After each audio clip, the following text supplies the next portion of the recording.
Okay, सबसे पहले basic बात करेंगे, जैसे कुछ की पॉइंट्स आपको याद रखने व्हाइल सॉल्विंग एन इक्वेशन। किसी भी इक्वेशन को जब सॉल्व करते हैं, चाहे कोई सी भी इक्वेशन हो, क्वाड्रेटिक, क्यूबिक, तो कुछ बातें पहले याद रखनी है आपको, जैसे की points in solving an equation. तो लेट्स से मुझे कहा गया सॉल्व करो x square minus 2x minus 3 divide by x plus 1 equal to 0। इस इक्वेशन को सॉल्व करना है। तो कोई आंसर बताएगा इसके मुझे जल्दी से, क्या आएंगे? इसको जब हम सॉल्व करेंगे तो क्या आएगा? सबसे पहले हम क्या करेंगे बताओ, फर्स्ट स्टेप क्या होगा?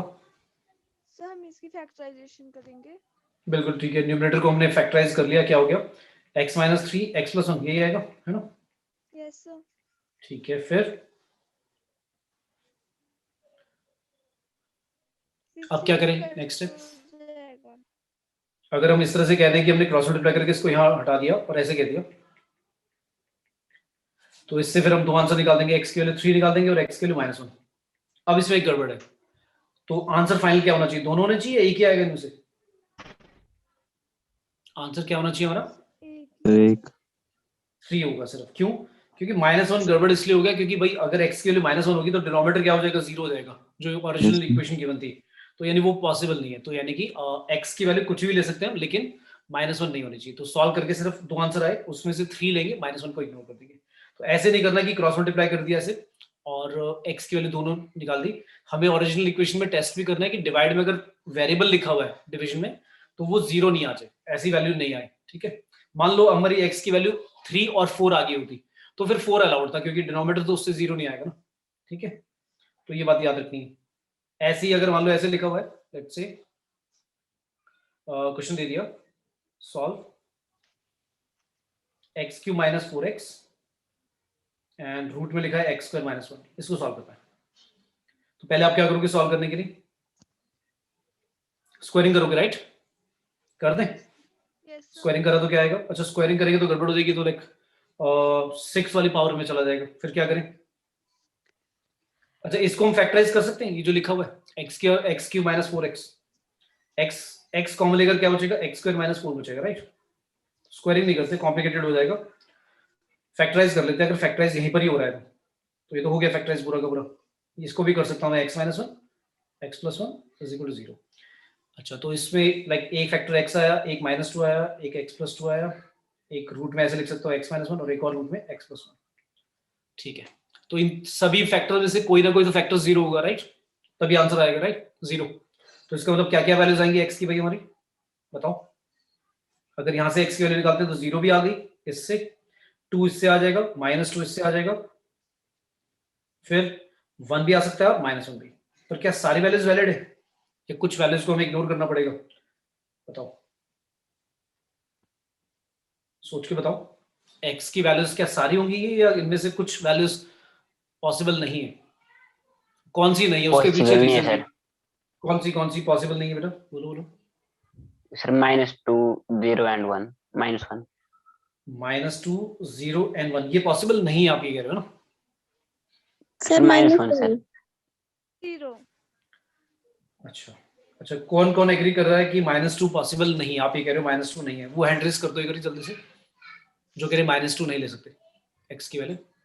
ओके अविनाश, आप एक्सप्लेन करोगे बेटा -2 क्यों नहीं ले सकते, रीजन दो। हाँ अविनाश बोलो। क्योंकि सर हम माइनस में वैल्यू नहीं लेते हैं।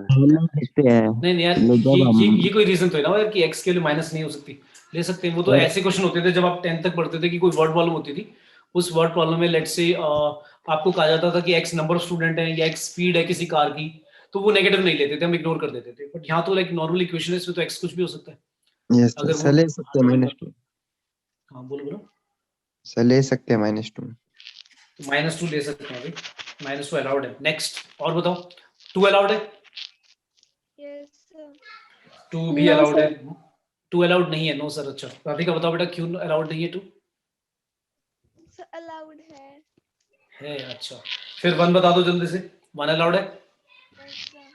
1 भी है, -1 भी है, 0 बता दो, लास्ट 0 रह गया।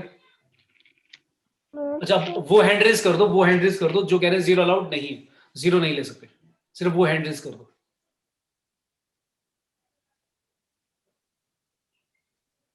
ओके 3 बच्चों के आए हैं, 4 बच्चों का हैंड रेज हुआ है। ओके हाँ, इनमें से कोई भी बच्चा, एक बच्चा एक्सप्लेन कर दो बेटा। हिमेश, चित्रंश, कोई भी बेटा एक बच्चा बता दो। क्यों 0 नहीं ले सकते बेटा, क्या रीजन होगा? क्योंकि भाई रूट के अंदर हमें पता है, रूट के अंदर नेगेटिव नहीं आना चाहिए भाई। तो आपने नोटिस करा होगा रूट लगा हुआ है, रूट तो मतलब जैसे ही आ गया तो लाइक खतरे की घंटी, मतलब सोच लो आराम से कि डोमेन में एक्स की वैल्यूज आ रही है नहीं आ रही। तो मैंने देखा है रूट में जब आ रहा है तो इक्वेशन डिफाइन ही तब होगी जब एक्स स्क्वायर माइनस 1 क्या होगा, ग्रेटर देन इक्वल टू 0 होगा, राइट। तो इसका मतलब एक्स जो स्क्वायर होगा वो ग्रेटर देन इक्वल टू क्या होना चाहिए, 1। अब अगर मैं एक्स की वैल्यू 0 ले लूंगा तो सोच के देखो गड़बड़ होगी। अगर मैं 1 लेता हूं तो 1 का स्क्वायर 1 आ जाएगा, वो तो ग्रेटर देन इक्वल टू ठीक है, 2 से भी ठीक है, -2 से भी ठीक है, क्योंकि स्क्वायर करेंगे तो पॉजिटिव हो जाएगा। लेकिन 0 के लिए तो गड़बड़ हो गया ना, 0 का स्क्वायर करा तो 0 आया, जो कि 1 से क्या छोटा। तो अगर यहाँ पर x के लिए आपने 0 पुट कर दी तो ये तो इमेजिन नंबर बन जाएगा, √-1। इसलिए ये वाली वैल्यू क्या है, अलाउड नहीं। बाकी सब सही है। तो इसके सॉल्यूशन क्या होंगे, इसके अगर मैं पूछूं सॉल्यूशन कितने होंगे, तो x की वैल्यूज क्या क्या आ रही है, +-2 और +-1, ठीक है, 4 वैल्यूज आ रही है। क्लियर है भाई सभी को? Yes sir. Yes sir. Okay अच्छा, किसी ने ऐसे बोला कि सॉल्व करो इक्वेशन की दी हुई है, x = 6 + √6, फिर √6, फिर √6, रूट के अंदर रूट ऐसे चलता ही जा रहा है, कहां तक, इनफाइनाइट टाइम ऐसे चल रहा है। तो x की वैल्यू क्या होगी ये बताना है। तो हमने क्या किया सॉल्व करने के लिए, सबसे पहले हमने जब भी इस तरह से इनफाइनाइट सीरीज इस तरह से चलती है तो हम क्या करते हैं, इसको ऐसे लिख सकते हैं, क्योंकि अगर मुझे क्वेश्चन में इनफाइनाइट तक इस तरह से रूट के अंदर रूट प्लस करके ऐड करके दिए हैं, तो अगर आप एक टर्म एक्स्ट्रा लिख दोगे उसमें कोई फर्क तो पड़ेगा नहीं। मतलब आप यहां से मान लो उसे एक्स की वैल्यू को, राइट, क्योंकि इनफाइनाइट तो लाइक बहुत बड़ा, लाइक बियॉन्ड इमेजिनेशन एक नंबर हो गया। तो उसमें अगर 6 प्लस इस तरह से लिख देंगे एक्स तो भी कोई फर्क नहीं पड़ेगा। ये बात क्लियर है? Yes sir. ठीक है, अब सॉल्व कर सकते हैं। कैसे करेंगे, स्क्वायरिंग करेंगे, एक्स स्क्वायर इक्वल टू आएगा 6 + x, फिर उसको इधर ले आएंगे लेफ्ट साइड पर और देखते हैं मिडल स्प्लिटिंग होगी, हाँ हो गई। क्या क्या आ गया, x - 3 और x + 2 = 0। तो x की वैल्यू भी 3 भी हो सकती है और -2 भी। अब इन दोनों में से बता दो दोनों पॉसिबल है या एक ही लेंगे इनमें से? सर एक x = 3। ये नहीं लेंगे, बिकॉज हमें पता है कि x की जो वैल्यू स्टार्टिंग में लिखी थी वो रूट के अंदर लिखी थी, 6 + √6 इस तरह से। तो रूट का आंसर अगर बाहर पॉजिटिव है तो पॉजिटिव ही आएगा, तो इट कांट बी नेगेटिव, इसलिए आंसर 3 होगा। क्लियर है? Yes sir. Yes sir.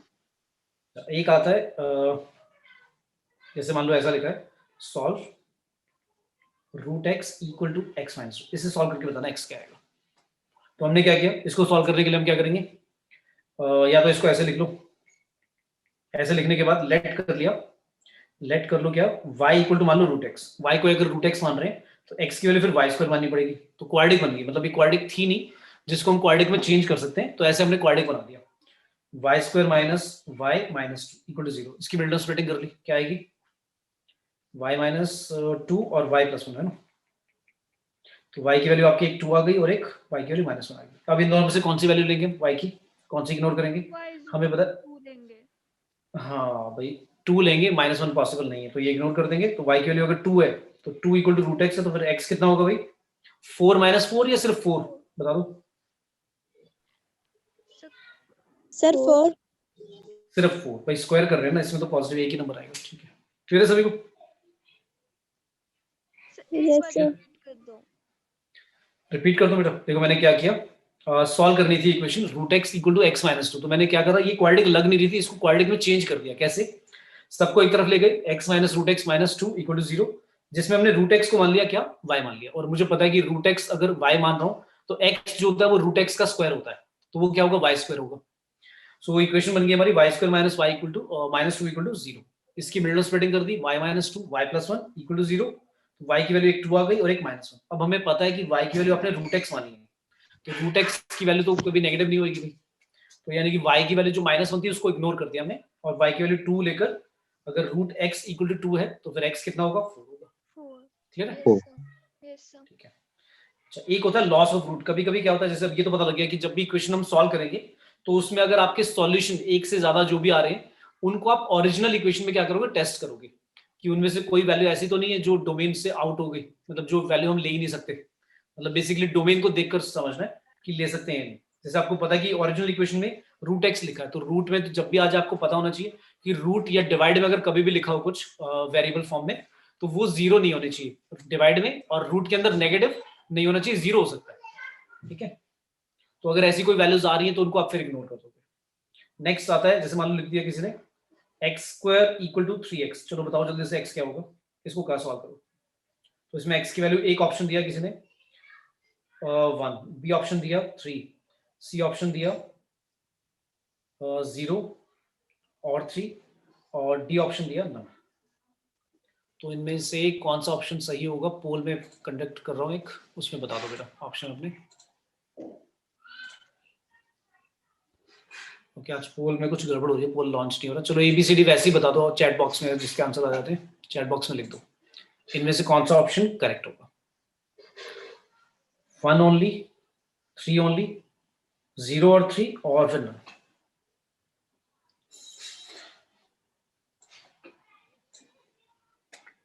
अभी तक किसी का भी आंसर नहीं आया।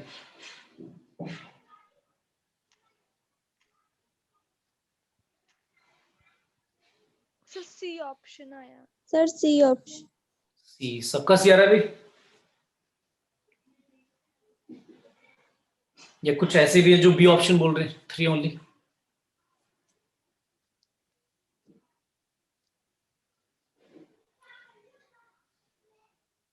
ओके, तो सी वाले मेजोरिटी है, तो एक बार हैंड रेज कर दो जल्दी से जिनका सी आया है सॉल्व करके भाई, जिनका सी आया हैंड रेज कर दो एक बार जल्दी से। 3-4 बच्चों का ही हुआ है जिनका भी आया सी ऑप्शन, मेरे को आइडिया तो लग जाए कि हाँ इनका सी आया ऑप्शन। अब वो सही है गलत अभी डिस्कस कर लेते हैं, ठीक है हैंड डाउन, ठीक है बेटा, ठीक है, तो सी ठीक है भाई। अच्छा देखो मैं क्या बात कर रहा था कि लॉस ऑफ रूट का मतलब क्या होता है कि अगर x square equal to 3x लिखा है, तो जब से हम छोटी क्लासेस में पढ़ते थे तो हम क्या करते थे, ऐसे काट देते थे और x के लिए लिख देते थे 3, और ज्यादातर आंसर हमारा सही आ जाता था, मतलब वो रॉन्ग भी नहीं आता था, सही आता था। बट ये तरीका रॉन्ग है, उसमें सही इसलिए आ जाता था जैसे x जो होता था वर्ड प्रॉब्लम में लिखा होता था, नंबर ऑफ चिल्ड्रन है, स्पीड है, या कुछ भी, मतलब जो नॉन जीरो चीजें होती है वो लिखी होती थी। तो उसमें फिर अगर 0 और 3 दो ऑप्शन आएंगे तो 0 को इग्नोर कर देते थे हम, 3 बोल देते थे, तो ऐसे काट के भी आंसर 3 आ गया, तो हमें पता नहीं लगता था जो हम मिस्टेक कर रहे हैं। एक्चुअली 2 आंसर होंगे, बिकॉज 0 से भी सही आएगा, क्योंकि ऐसे काटना नहीं है, मतलब कभी भी वेरिएबल अगर लिखे हो इस तरह से ऑपोजिट साइड पे तो उनको काटना मत, उससे क्या होगा, एक रूट का क्या होगा, लॉस हो जाएगा, इसको बोलते हैं लॉस ऑफ रूट। तो x की वैल्यू 0 भी आ सकती थी अगर आप ऐसे करते, x square equal to 3x को आप अगर ऐसे सॉल्व करते, x square minus 3x equal to 0, factorize करते तो आता x माइनस 3 इक्वल टू 0। और नल फैक्टर लॉ कहता है, नल फैक्टर लॉ मतलब दो चीजों को मल्टीप्लाई करके या दो से ज्यादा चीजों को मल्टीप्लाई करके अगर 0 आ रहा है तो डेफिनेटली उनमें से कोई ना कोई 0 तो पक्का है, या तो x 0 होगा या फिर x माइनस 3 0 होगा, यानी कि x इक्वल टू 3 होगा। तो 2 आंसर आएंगे, x की वैल्यू 0 भी आएगी और 3 भी। अगर आप काट देते और 3 बोल देते तो उससे लॉस ऑफ रूट हो गया, लॉस ऑफ रूट मतलब 0 वाला रूट तो निकला ही नहीं हमारा, तो ये हो गया आपका लॉस ऑफ रूट अगर आपने ऐसे काट दिया। तो ध्यान रखना कभी भी वेरिएबल को इस तरह से ऑपोजिट साइड पे काटना नहीं है। लेकिन अगर ऐसे लिखा हो तो क्या 3 और 9 को काट सकते हैं, हाँ काट सकते हैं भाई, इसमें कोई फर्क नहीं पड़ेगा, इससे सही आएगा, क्योंकि जो कांस्टेंट है वो तो नॉन जीरो ही है, तो उसको तो इस तरह से कैंसिल आउट कर सकते हैं बहुत सही, ठीक है, क्लियर है, आगे बढ़े समझ में सभी को। Yes sir. अच्छा मान लो ऐसा लिखा है क्वेश्चन में, root 5x square minus 6x plus 8, और माइनस का ही लिखा है 5x स्क्वायर रूट में माइनस 6x माइनस 7 कर दो इसे, प्लस 7 की जगह माइनस 7, और इक्वल टू में दिया हुआ है लेट्स से 1। अब इसको सॉल्व करना है, तो अब अगर मैं स्क्वायरिंग करता हूँ सॉल्व करने के लिए तो ये तो थोड़ा सा लेंथी हो जाएगा, क्यों, क्योंकि a square plus b square में रूट तो हट जाएगा, लेकिन जब माइनस 2a भी करेंगे फिर दोबारा रूट आ जाएंगे 2 2, फिर एक और बार स्क्वायरिंग करनी पड़ेगी तब जाकर रूट हटेगा, तो लेंथी हो जाएगा, कर तो सकते हैं। तो थोड़ा सा, लेकिन आपने टर्म्स थोड़ी सी ऑब्जर्व करी तो आप मैनिपुलेट कर सकते हो। जैसे आपने नोटिस करा कि एक्स स्क्वायर माइनस 5x यहाँ भी आ रहा है और एक्स स्क्वायर माइनस 6x यहाँ भी आ रहा है, मतलब दोनों जगह x square minus 6x x square minus 6x दोनों जगह लिखा हुआ है। अच्छा तो मैं एक काम कर सकता हूँ, लेट कर सकता हूँ इसको, 5x स्क्वायर माइनस 6x को मैं मान सकता हूँ क्या, कुछ और मान लेता हूँ, वेरिएबल क्या y मान लेता हूँ, तो इक्वेशन किसमें ट्रांसफॉर्म हो जाएगी, थोड़ा सा इजी हो जाएगा, y प्लस 8 और ये हो गया y प्लस 7 इक्वल टू 1। ये ठीक है, ये ठीक है भाई। अब अगर मैं स्क्वायरिंग करता हूँ, हाँ, अब अगर मैं स्क्वायरिंग करता हूँ तो ठीक है, रूट तो हटेगा, एक बार रूट आएगा, एक और बार करना पड़ेगा, लेकिन पहले के कंपैरेटिवली क्या होगा, इजी हो गया। ठीक है, तो आप इस तरह से कैलकुलेशन थोड़ा सा सिंप्लीफाई करने के लिए इस तरह से एज्यूम कर सकते हो और सॉल्व कर सकते हो। क्लियर है बेटा सभी को? Yes, sir. Yes, sir. और जो फाइनल आंसर आएंगे, हाँ बेटा बोलो। सर आपने डिजिट गलत लिख दी है, y-7 होगा। मैंने गलत लिख दिया, अच्छा हाँ, मैंने +7 लिख दिया, ठीक है, मैंने पहले भी प्लस लिख दिया था, हाँ ये माइनस है, ठीक है। हाँ, इसके बाद लेट से हमारा y की वैल्यू निकल जाती है, जो भी आती है y की वैल्यू, उसके बाद जो y की वैल्यूज आएंगी उसको आप यहाँ रखोगे और फिर x की वैल्यू निकालोगे, राइट। लेकिन रूट वाला आपको कंडीशन पता है कि जो 5x² - 6x + 8 वो भी ग्रेटर देन इक्वल टू 0 होना चाहिए, और 5x² - 6x - 7 भी ग्रेटर देन इक्वल टू क्या होना चाहिए, 0 होना चाहिए। तो वो कंडीशन भी आप सेटिस्फाई करा के देखोगे, अगर कुछ वैल्यूज ऐसी आती हैं जो डोमेन में नहीं है तो उनको आप क्या कर दोगे, इग्नोर कर दोगे। क्लियर है? समझ में आया बेटा सभी को? Yes, sir. अच्छा, अब आता है क्वाड्रिक इक्वेशन। सारे के सारे आप फैमिलियर हो इन चीजों से। क्वाड्रिक पॉलिनोमियल का मतलब क्या है, तो पहले क्वाड्रिक पॉलिनोमियल की बात कर लेते हैं। क्वाड्रिक पॉलिनोमियल कैसे लिखते थे? क्वाड्रिक इक्वेशन में इक्वालिटी साइन आ जाता है। क्वाड्रिक पॉलिनोमियल सिर्फ पॉलिनोमियल बोल दिया हमने, जैसे हम लिखते थे px या fx लिखते हैं, क्या लिखते थे, फंक्शन या पॉलिनोमियल फंक्शन, तो ऐसे लिख दिया ax² + bx + c, जिसमें कंडीशन दे दी कि क्या a 0 नहीं होना चाहिए, क्योंकि अगर a 0 हो गया, इसको बोलते हैं लीडिंग कोएफिशिएंट। क्या बोलते हैं? Leading coefficient. ये स्टैंडर्ड फॉर्म में ऐसे लिखा जाता है, पहले x² वाली टर्म, फिर x वाली टर्म, फिर कांस्टेंट टर्म। और लीडिंग जो कोएफिशिएंट है x² का coefficient, that must be non zero, वो जीरो नहीं होना चाहिए। b और c जीरो हो सकते हैं, वो कुछ भी रियल नंबर हो सकते हैं, फर्क नहीं पड़ता। ठीक है, और यहाँ पर a b and c ये क्या है, हमारे कोई भी रियल नंबर हो सकते हैं। ओके, तो अब ये क्वाड्रिक पॉलिनोमियल होता है। फिर आपको पता है इसके जीरोस कैसे निकालते थे, आप क्या करते थे, इसको जीरो रखते थे, जिसमें ये जीरो नहीं होना चाहिए, इसको हमने क्या बोलते हैं, क्वाड्रिक इक्वेशन। क्या बोलते हैं? Quadric equation. क्वाड्रिक इक्वेशन के जब रूट्स निकालते थे, यहाँ पर डिग्री कितनी है इसकी भाई, डिग्री है 2। इसके अगर मैं बोलूं रूट्स कितने होंगे, 2 रूट्स होंगे। कितने रूट्स होंगे, नंबर ऑफ रूट्स कितने होंगे, 2। अब वो 2 कैसे होंगे रूट्स कैसे लिखते थे, आपको याद होगा फॉर्मूला, क्वाड्रिक फॉर्मूले से। याद है किसी को? मिडल स्प्लिटिंग करके भी निकाल सकते हैं, पर अगर मिडल स्प्लिटिंग नहीं हो रही तो फिर एक क्वाड्रिक फॉर्मूला होता था, याद है?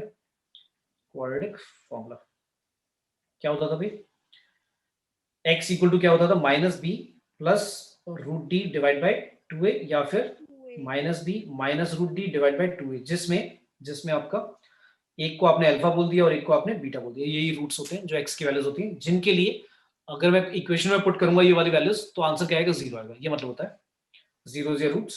अब आपको d भी पता है, वेयर d क्या होता है, डिस्क्रिमिनेंट, जिसको हम कहते हैं b² - 4ac, ये हमारा डिस्क्रिमिनेंट होता है। अब आता है कंडीशन कि कैसे होगा नेचर ऑफ रूट्स। ये पढ़ा था हमने, ये भी 10th क्लास में आप पढ़ चुके हो बेसिक, कि नेचर ऑफ रूट्स। पहला, इफ अगर आपका d greater than equal to 0 है, मतलब आपको पता है कि रूट के अंदर अगर d लिखा हुआ है तो d पे कंडीशन लगानी पड़ेगी। क्या कंडीशन लगानी पड़ेगी? कि अगर रूट के अंदर जो चीज है वो ग्रेटर देन इक्वल टू 0 है, तो रूट्स कैसे होंगे, रूट्स आर रियल होंगे। ठीक है, इसकी भी 2 कंडीशंस अलग अलग कर दी। क्या? ग्रेटर देन इक्वल टू 0 में एक बार ग्रेटर देन ले लेते हैं और एक बार इक्वल टू 0, इसको भी सेपरेट कर दिया। तो जब ग्रेटर देन इक्वल टू 0 है तो हमने बोल दिया बस रियल रूट्स हैं। लेकिन अगर मैं इसको भी अलग अलग क्या कर दूं, डिस्टिंग्विश करूं, तो एक हो गया ग्रेटर देन 0 d, और एक ले लेते हैं इफ d इक्वल टू 0। तो जब d ग्रेटर देन 0 है तो ऑब्वियस ही बात है कि जो d का आंसर आएगा रूट d करने पर, वो कोई ना कोई पॉजिटिव नंबर आएगा, क्योंकि अगर ग्रेटर देन 0 का अगर हम रूट लेंगे तो वो भी पॉजिटिव होगा। और फिर -b में एक बार +√d कर रहे हैं और एक बार -√d कर रहे हैं, तो दोनों जो आंसर होंगे अल्फा बीटा, वो क्या आएंगे, कभी भी सेम नहीं आएंगे। तो कैसे रूट्स आएंगे, डिस्टिंक्ट रियल रूट्स। ये हम कंडीशन वैसे पढ़ चुके हैं, आप सभी को पता होगी कंडीशन, पर डिस्टिंक्ट रियल रूट्स क्यों आए उसका रीजन अब समझ में आ गया कि भाई अगर आपका d पॉजिटिव होगा तो उसका रूट पॉजिटिव आएगा कुछ ना कुछ, मतलब 0 से बड़ा। और एक बार आप -b प्लस कर रहे हो √d, और एक बार -b माइनस कर रहे हो, बाकी तो सारा चीज सेम है, -b 2a, तो दोनों आंसर कभी भी सेम नहीं आएंगे, हमेशा क्या आएंगे, डिफरेंट आएंगे। चाहे b की वैल्यू 0, उससे भी कोई फर्क नहीं पड़ेगा, और a तो कभी 0 होगा ही नहीं, क्योंकि कंडीशन यही है। तो इसका मतलब दोनों आंसर डिफरेंट होंगे, तो इनको बोल दिया डिस्टिंक्ट रियल रूट्स। अगर d की वैल्यू 0 आ जाती है तो क्या होगा, अल्फा की वैल्यू और बीटा की वैल्यू दोनों सेम आ जाएगी, क्योंकि अगर d 0 है तो d भी क्या होगा, 0, तो -b/2a अल्फा आ जाएगा, और बीटा भी आपका -b/2a। तो उस केस में जो रूट्स आएंगे वो कैसे आएंगे आपके, इक्वल रियल रूट्स। अच्छा, इक्वल रियल रूट्स को एक और नाम से बोल देते हैं, कैसे बोल देते हैं, रिपीटेड रूट्स भी बोल देते हैं, रिपीटेड रियल रूट्स। रिपीटेड का मतलब हो गया दोनों जो रूट्स होंगे वो सेम आ जाएंगे। और ये कब होगा? जब आपका परफेक्ट स्क्वायर बन जाएगा, मतलब जो क्वाड्रेटिक इक्वेशन है उसमें लेफ्ट साइड को अगर आप परफेक्ट स्क्वायर बनाओ तो वो पूरा का पूरा परफेक्ट स्क्वायर बन जाएगा। तो उसमें हमारे जो रूट्स आएंगे वो दोनों क्या आएंगे? इक्वल आते हैं या रिपीटेड रियल रूट्स आते हैं। और लास्ट कंडीशन है जो हम छोड़ देते थे कि भाई डी अगर लेस देन 0 है तो हम बोलते हैं नो रियल रूट्स। तो अब अगर मैं आपसे पूछूं कि किसी क्वाड्रेटिक पॉलिनोमियल के कितने रूट्स होते हैं, तो आप कहोगे सर 2 रूट होंगे, लेकिन अगर डी लेस देन 0 है तो कोई रूट नहीं होगा। तो हम 10th में क्या करते थे? नो रियल रूट लिखते थे। ऐसे नहीं लिखते कि नो रूट्स, रूट्स तो हमेशा ही 2 होंगे, वो रिपीटेड हो सकते हैं, डिफरेंट हो सकते हैं, दोनों रियल हो सकते हैं। पर ऐसा भी होगा कि जब डी लेस देन 0 है तो रियल रूट तो एग्जिस्ट नहीं करते, पर अगर मैं कहूँ रूट्स हैं तो मैं कहूंगा हाँ है। तो वो जो 2 रूट्स हैं वो कैसे होंगे? 2 कैसे रूट्स आएंगे? कॉम्प्लेक्स रूट्स आएंगे। कैसे रूट्स आएंगे? Complex roots. तो कॉम्प्लेक्स नंबर जब हम पढ़ेंगे उसमें पढ़ेंगे, उसमें इमेजिनरी नंबर के साथ कि कॉम्प्लेक्स नंबर्स क्या होते हैं वो पढ़ेंगे। तो रूट्स रियल नहीं होंगे पर एग्जिस्ट करते हैं, वो कैसे होंगे? कॉम्प्लेक्स रूट्स होंगे जिसमें इमेजिनरी नंबर भी आ जाएगा। ठीक है, क्लियर है? किसने पढ़ा है? I equal to imaginary number. Yes, हाँ, sir. तो रूट जब नेगेटिव में आ जाता है तो फिर एक उसको नाम देते हैं I imaginary number equal to root -1। तो फिर जो रूट्स आते हैं वो कॉम्प्लेक्स नंबर की फॉर्म में आएंगे, मतलब रियल और इमेजिनरी का मिक्स लाइक कॉम्बिनेशन होगा। जैसे ऐसे कॉम्प्लेक्स नंबर ऐसे लिखा जाता है a प्लस आई बी, जिसमें आई आपका इमेजिनरी नंबर है और a और b दोनों क्या है? रियल नंबर कुछ भी। तो इसमें 2 पार्ट आ गए, एक रियल पार्ट और एक इमेजिनरी पार्ट। तो इस फॉर्म में जो लिखा जाता है इसको बोलते हैं कॉम्प्लेक्स नंबर। तो ये पढ़ेंगे हम बाद में। तो रूट्स तो होते हैं पर वो दोनों के दोनों कैसे होते हैं? इमेजिनरी या कॉम्प्लेक्स बोल देंगे। अब आता है, अब कुछ इंपॉर्टेंट बातें, मतलब यहां तक तो हमें पता ही है सभी को। अब आता है, अगर मुझे कोई कहता है कि अल्फा एक रूट दे रखा है, दूसरा रूट भी दे रखा है, लेट्स से 2 दे रखा है -3, तो मैं कहता हूं कि किसी भी क्वाड्रेटिक पॉलिनोमियल के 2 रूट्स दिए हुए हैं या जीरोस दे रखे हैं, तो फॉर्म क्वाड्रेटिक इक्वेशन। किसी क्वाड्रेटिक इक्वेशन के लेट्स से मैं कहता हूं 2 रूट्स हैं अल्फा और बीटा, तो उसकी क्वाड्रेटिक इक्वेशन हम कैसे लिख सकते हैं? अगर हमें जीरोस पता है या रूट्स पता है तो क्या इसकी क्वाड्रेटिक इक्वेशन लिख सकते हैं? ये भी आपने पढ़ा होगा, कैसे लिखते थे? X square minus sum of roots times x plus product of roots is equal to 0, और किसी स्केलर से मल्टीप्लाई कर देते थे, नॉन जीरो स्केलर से। ये क्या है यहाँ पर? कोई भी नॉन जीरो स्केलर। तो ये हमारी जर्नल क्या होती थी? जर्नल क्वाड्रेटिक इक्वेशन होती थी। लिख लो अगर फॉर्मूला याद नहीं है तो। जर्नल क्वाड्रेटिक इक्वेशन बोलते थे हम इसे।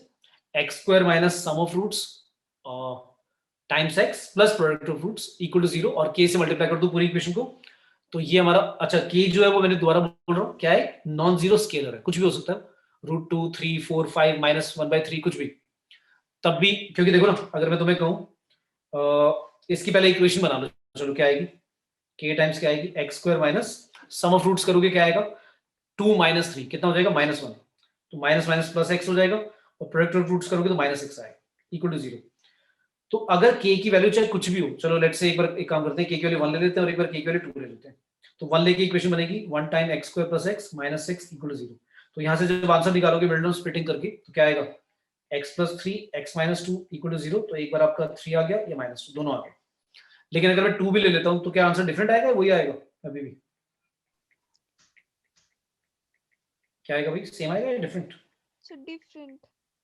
नहीं आएगा बेटा डिफरेंट। 2 से अगर मल्टीप्लाई कर रहे हो, 2 टाइम्स x प्लस 3 और x माइनस 2 इक्वल टू 0 है, तो 2 तो कभी 0 होगा ही नहीं, वो तो नॉन जीरो लाइक कांस्टेंट है। तो फिर x प्लस 3 और x माइनस 2 ही 0 होंगे, तब भी आंसर वही आया। बात समझ में आई? Yes, sir. तो तभी तो मैंने बोला कि k की वैल्यू चाहे कुछ भी नॉन जीरो स्केलर हो, कोई फर्क नहीं पड़ता। इसलिए कुछ बच्चे क्या करते हैं, सिर्फ ये लिखाते हैं x square minus s x plus p, मतलब sum of root time x plus product of roots. तो ये इक्वेशन जो आपने लिखी ठीक लिखी है, मतलब उसमें आपने k की वैल्यू 1 कंसीडर कर ली। पर अगर मैं पूछूं कितनी ऐसी क्वाड्रेटिक इक्वेशन पॉसिबल है, तो ये तो इनफाइनाइट है। तो k की वैल्यू चाहे मैं कुछ भी पुट कर दूं, कोई भी स्केलर नॉन जीरो होना चाहिए, क्योंकि अगर जीरो हो जाएगा तो फिर तो पूरा इक्वेशन ही जीरो हो जाएगा।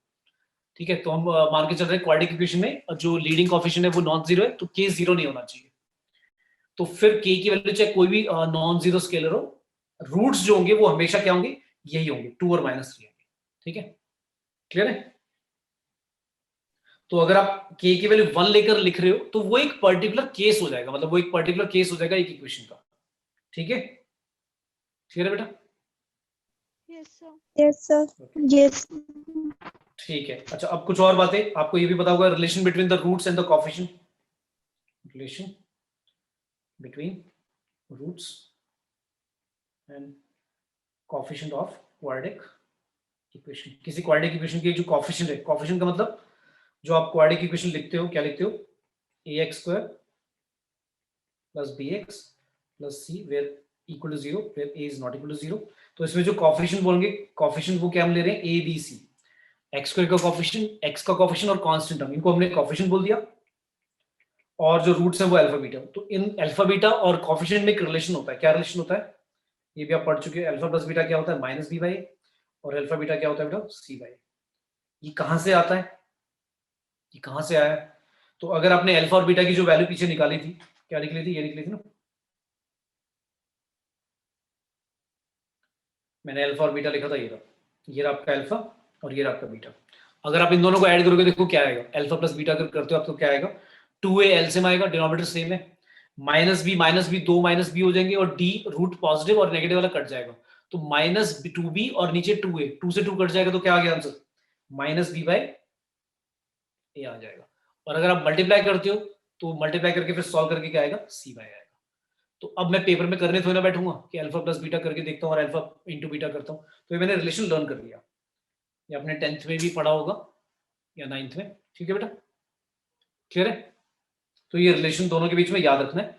अब ये दोनों रिलेशन तो हमने याद रख लिए कि अगर किसी भी क्वाड्रेटिक पॉलिनोमियल के अगर रूट्स अल्फा और बीटा है तो उन दोनों में जो रिलेशन होगा वो ये होगा, alpha plus beta minus b by a होगा और alpha beta c by a होगा। लेकिन मान लो मुझे कोई कहता है कि इसकी वैल्यू बताओ क्या होगी, alpha square plus beta square, तो फिर मैं कैसे करूंगा, अब जो आपके अलजेब्रिक आइडेंटिटीज होती हैं उनको मैं मैनिपुलेट करके ये भी निकाल सकता हूँ, किसकी टर्म्स में निकालना है, in terms of alpha plus beta और अल्फा बीटा। क्यों, क्योंकि कोई भी क्वाड्रेटिक इक्वेशन अगर आपको देता है तो उसमें आपको स्मॉल ए स्मॉल बी और स्मॉल सी तो पता है, देखकर ही पता लग जाएगा कितना कितना है, तो अल्फा प्लस बीटा की वैल्यू भी निकल जाएगी और अल्फा बीटा की वैल्यू भी निकल जाएगी। अब इन दोनों की वैल्यूज निकालने के बाद अगर वो आपसे ये पूछता है कि ये निकालो, तो कैसे निकालोगे, अल्फा प्लस बीटा का होल स्क्वायर कर दो और माइनस क्या कर दो, 2 अल्फा बीटा, तो यही आ जाएगा लेफ्ट साइड के इक्वल। ऐसी कोई कहता है alpha cube plus beta cube, अब बताओ क्या होगा, तो इसको ऐसे लिखा जा सकता है अल्फा प्लस बीटा का whole cube minus 3 alpha beta alpha plus beta. तो ये जो मैं फॉर्मूले लिखवा रहा हूँ ये वैसे तो अगर आपको अलजेब्रिक आइडेंटिटीज आती हैं तो आप खुद मैनिपुलेट करके निकाल सकते हो, मतलब मैं हर बार क्या कर रहा हूँ, किसकी टर्म्स में लिख रहा हूँ, अल्फा प्लस बीटा और अल्फा बीटा की टर्म्स में लिख के दिखा रहा हूँ फॉर्मूला, ठीक है, क्योंकि अल्फा प्लस बीटा और अल्फा बीटा दोनों ऊपर से निकल जाएंगे, relation minus b by 2a और माइनस बी बाई ए और सी बाई ए। तो अगर उन दोनों की वैल्यूज पता है तो आप यहाँ पर अल्फा बीटा और अल्फा प्लस बीटा की वैल्यू सब्स्टिट्यूट करके directly alpha square plus beta square निकाल सकते हो। अब कोई बच्चा बोलेगा सर हम अल्फा और बीटा की वैल्यू तो डी डिस्क्रिमिनेंट मेथड से ही निकाल लेंगे, भाई डी हमारे पास डिस्क्रिमिनेंट फॉर्मूला है ना, जो क्वाड्रेटिक फॉर्मूला है, अल्फा की value minus b plus root d divide by 2a और minus b minus root d divide by 2a, वहां से भी निकल जाएगी। तो कोई बच्चा बोलेगा सर मैं उन दोनों की वैल्यूज निकालकर alpha square plus beta square कर ही लूंगा, पर कई बार क्या होगा, जो तुम्हारा अल्फा आएगा वो बड़ा अजीब सा आएगा, कॉम्प्लिकेटेड सा आएगा, जिसमें डी का परफेक्ट स्क्वायर, डी जो होगा वो परफेक्ट स्क्वायर नहीं हो रहा होगा, तो फिर जब कैलकुलेशन करोगे तो थोड़ी सी टफ हो जाएगी। चलो स्क्वायर कर लोगे, क्यूब करना और टफ हो जाएगा, फिर मैं 4 लगा दूं, अब बताओ क्या करोगे, अल्फा की और 4 प्लस बीटा की और 4, अब तो लाइक समझ में नहीं आएगा, वो इतना बड़ा कॉम्प्लिकेटेड हो जाएगा क्वेश्चन। तो फिर मैं क्या करूंगा, फिर दोबारा इसको मैं कैसे लिख सकता हूँ, अल्फा स्क्वायर का स्क्वायर बीटा स्क्वायर का स्क्वायर, ठीक है, a square plus b square की आइडेंटिटी होती है ए प्लस बी का whole square minus 2 a b, ऐसे लिख दो जो मैंने यहाँ पे लगाई थी, बस यहाँ पर और पहले वाले में और इसमें फर्क क्या है, वहां पर अल्फा बीटा आ रहा था, यहाँ पर अल्फा स्क्वायर बीटा स्क्वायर आ रहा है। अब लेकिन ये तो चलो निकल जाएगा, इसको तो मैं ऐसे लिख दूंगा माइनस 2 टाइम्स अल्फा बीटा का होल स्क्वायर, और अल्फा बीटा की वैल्यू में ऊपर से सब्स्टिट्यूट कर दूंगा, लेकिन अंदर जो लिखा हुआ है वो तो alpha square plus beta square लिखा हुआ है, जो हमने फर्स्ट लिखी है इक्वेशन, वहां से उसकी वैल्यू पुट कर दो, क्या थी, ये था अल्फा प्लस बीटा का whole square minus 2 alpha beta और फिर पूरे का क्या होल स्क्वायर। क्लियर है, आया बेटा सभी को समझ में, सर रिपीट कर दो। Yes sir. चलो रिपीट करो बेटा, देखो जी दो स्टार्टिंग के दो समझ में आए, क्या करा मैंने, यस सर। अब मैं क्या कर रहा हूँ, अल्फा 4 प्लस बीटा 4 की वैल्यू निकाल रहा हूँ, तो कैसे लिखूंगा मैं, अल्फा स्क्वायर का स्क्वायर बीटा स्क्वायर का स्क्वायर। अब ऐसे इमेजिन करो ये ए लिखा हुआ है और ये बी, तो अल्फा स्क्वायर आपका ए और बीटा स्क्वायर आपका बी है, तो ए स्क्वायर प्लस बी स्क्वायर की आइडेंटिटी आप वैसे तो नहीं होती, पर मैं मैनिपुलेट करके ऐसे लिख सकता हूँ ना, ए प्लस बी का whole square minus 2 a b, ऐसे लिख सकते हैं, ठीक है, सॉल्व करेंगे तो वही आएगा, ठीक है। यस अब इस alpha square plus beta square जो ब्रैकेट में लिखा हुआ है उसको तुमने फर्स्ट इक्वेशन में देखो रिलेशन निकाला है, क्या होता है अल्फा प्लस बीटा का whole square minus 2 alpha beta, और ये पूरा का पूरा स्क्वायर ऊपर का, और माइनस 2 अल्फा बीटा का होल स्क्वायर। तो अब ये देखो ना पूरा क्वेश्चन अल्फा बीटा और अल्फा प्लस बीटा की फॉर्म में चेंज हो गया ना, आ रहा है समझ में? Yes, sir. तो अगर आपको अल्फा प्लस बीटा और अल्फा बीटा पता है तो आप डायरेक्टली वैल्यूज पुट करोगे, आंसर आ जाएगा अल्फा 4 प्लस बीटा 4। अदरवाइज आप सोचोगे मैं 4 ही कर लूंगा, पावर 4 दोनों की इंडिविजुअली करके सॉल्व कर लेंगे, तो उसमें क्या होगा बहुत लेंथी प्रोसेस हो जाएगा, क्योंकि कई बार क्या होगा डी जो होगा वो परफेक्ट स्क्वायर नहीं होगा। ठीक है, तो अगर आपके रूट्स रैशनल आ रहे हैं तो बहुत सिंपल हो जाएगा, क्योंकि रैशनल कब आएंगे जब आपका डी परफेक्ट स्क्वायर होगा। तो एक क्वेश्चन ये भी आ सकता है कि अगर मैं बोलूं किसी भी क्वाड्रेटिक इक्वेशन के रूट्स रैशनल है, तो उसका मतलब अल्फा बीटा रैशनल तभी आएंगे जब रूट डी क्या होगा पूरा सॉल्व होके कोई एक परफेक्ट स्क्वायर बन रहा होगा, मतलब डी जो होगा वो किसी का अगर परफेक्ट स्क्वायर होगा तभी आपके रूट्स जो आएंगे वो रैशनल आएंगे। ठीक है, क्लियर हो गया बेटा? Yes, sir. Yes, sir. Okay,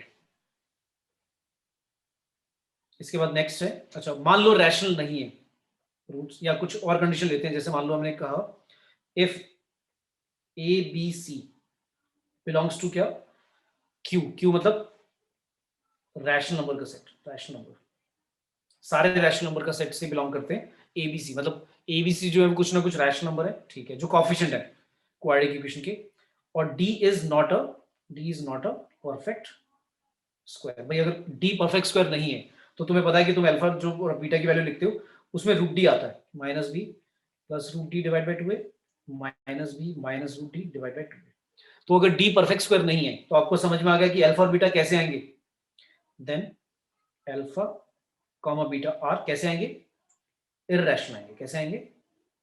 irrational, है ना? ये बात क्लियर होगी बेटा सभी को? इररेशनल रूट्स आएंगे किस फॉर्म में आएंगे Yes, ये भी sir. बता देता हूँ, किस फॉर्म में आएंगे, कुछ ऐसे आएंगे, अल्फा इक्वल टू क्या आएगा, कुछ ऐसा आ जाएगा सी प्लस, सी की जगह पी मान लेते हैं, पी प्लस रूट क्यू ऐसा कुछ आएगा, और बीटा कैसा आएगा P minus root Q.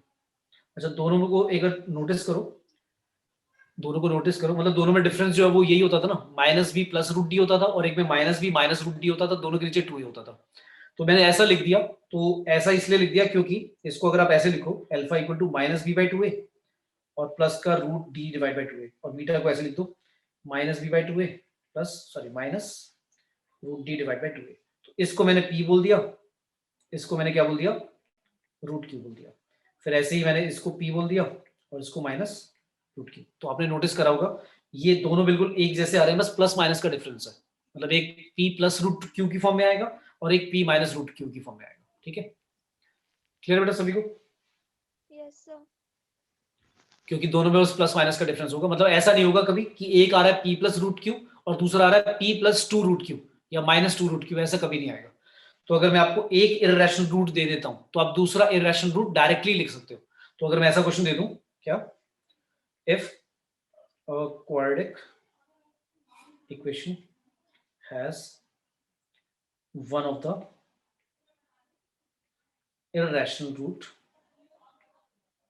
as 2 minus root 3 ऐसा दे दिया, with a b c belonging to rational। अगर मैं कह देता हूं जो कोएफिशिएंट है किसी क्वाड्रेटिक इक्वेशन के, क्वाड्रेटिक इक्वेशन क्या है ax square plus bx plus c equal to 0, इसमें a 0 नहीं है।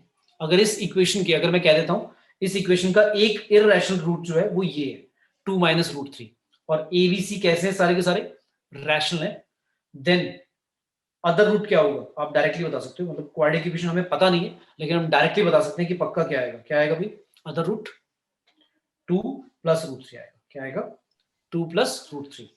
और फिर अगर मैं बोलूं फाइंड क्वाड्रेटिक इक्वेशन, फिर वो क्वाड्रेटिक इक्वेशन में कहूं लिख भी दो तो कैसे लिखोगे आपको पता है एक्स स्क्वायर माइनस क्या लिखते हैं sum of root into max और plus product of root equal to 0, के से मल्टीप्लाई कर देते हैं, के क्या है यहाँ पर कोई भी एक नॉन जीरो स्केलर, तो क्या आएगा answer x square minus sum of roots बता दो क्या आएगा, दोनों को ऐड अप करोगे तो कितना हो जाएगा रूट थ्री कट जाएगा 4 हो जाएगा राइट, 4x और प्लस प्रोडक्ट ऑफ रूट्स कितना आएगा, देखो प्रोडक्ट ऑफ रूट्स कितना आएगा 4 माइनस 3, ए स्क्वायर माइनस बी स्क्वायर करोगे तो 4 माइनस 3 1 आएगा।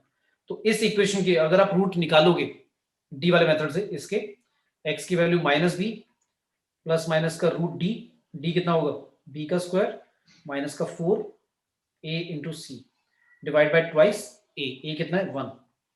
तो तब भी सॉल्व करके आपका वही आएगा, क्या यही रूट्स आएंगे 2 minus root 3 2 plus root 3। Clear है?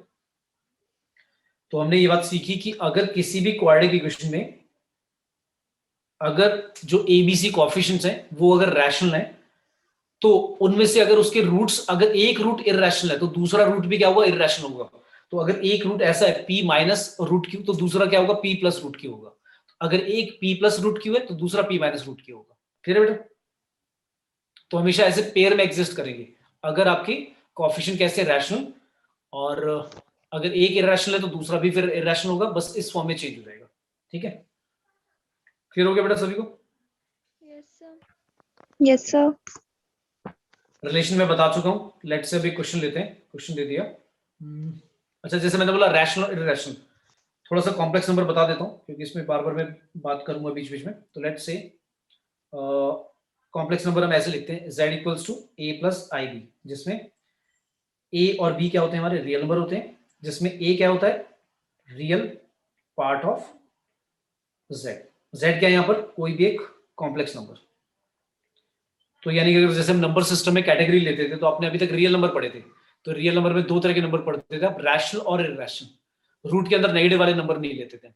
तो रूट के नेगेटिव वाले नंबर्स होते हैं वो इमेजिनरी नंबर होते हैं जिसको आई से डिनोट करते हैं, which is equal to root minus 1। ये होता है हमारा इमेजिनरी नंबर, है ना? ये मेरे ख्याल से सारे पढ़ तो चुके होंगे बेटा स्कूल वगैरह में, यस सर, है ना? पढ़ लिया है। हाँ, तो you are all familiar about this ना बेटा, बताने की जरूरत तो नहीं है। No No, sir. ठीक है, ठीक है, ठीक है, ठीक है। अच्छा, अब मैंने बोला अगर जैसे मैंने रैशनल और इररेशनल रूट्स के बारे में बात करा कि अगर एक इररेशनल है तो दूसरा भी इररेशनल होगा, एक p प्लस रूट की होगा तो दूसरा p माइनस रूट की होगा। कब? जब कोएफिशिएंट जो होंगे इक्वेशन के कैसे होंगे रैशनल होंगे। तो ऐसी अगर मैंने बोला इफ, दूसरी बात अगर मैंने बोला एक क्वाड्रेटिक इक्वेशन है ax square plus bx plus c is equal to 0 where a is not equal to 0 and बोला है क्या a b c belong to real number, सारे रियल नंबर है a b c जो कोएफिशिएंट लिए, and जो आपका d है वो लेस देन 0 है। तो आपने देख कर ही समझ गए होंगे अगर d लेस देन 0 तो कैसे रूट्स होंगे, नो रियल रूट्स है ना, no real roots. No real root का मतलब है और कैसे रूट्स होंगे, कॉम्प्लेक्स रूट्स। हाँ, कॉम्प्लेक्स रूट्स होंगे, ऐसे बोल दो कॉम्प्लेक्स। ठीक है? तो अगर कॉम्प्लेक्स रूट्स हैं तो फिर वो कैसे होंगे, ऐसे होंगे। देन रूट्स कैसे होंगे, रूट्स आर कैसे होंगे, एक ऐसा होगा p प्लस आई क्यू और दूसरा कैसा होगा p माइनस आई क्यू। जैसे मैंने रैशनल इररेशनल वाले रूट्स के बारे में बोला था कि p प्लस रूट क्यू और दूसरा p माइनस रूट क्यू ऐसा होगा। तो यहां पर जो हमें ये पता लग गया कि अगर d लेस देन 0 है तो उसके रूट्स जो होंगे वो पता लग गया नॉन रियल है। नॉन रियल है तो कैसे होंगे, इमेजिनरी कॉम्प्लेक्स रूट्स बोल देंगे उन्हें। इमेजिनरी तो ऐसा होता है कि प्योरली इमेजिनरी बोल दिया, कॉम्प्लेक्स का मतलब होता है उसमें रियल पार्ट इंक्लूड हो सकता है, मतलब p जो है यहाँ पर रियल पार्ट है। तो इमेजिनरी अगर मैं बोलूँ सिंपली प्योरली इमेजिनरी तो वो तो ऐसा होगा रूट 3i। ठीक है, लेकिन अगर मैं ऐसा लिखता हूँ 3 प्लस 3i तो इसको मैं इमेजिनरी क्या बोलूंगा, कॉम्प्लेक्स रूट। ठीक है बेटा? तो दोनों में ये डिफरेंस है।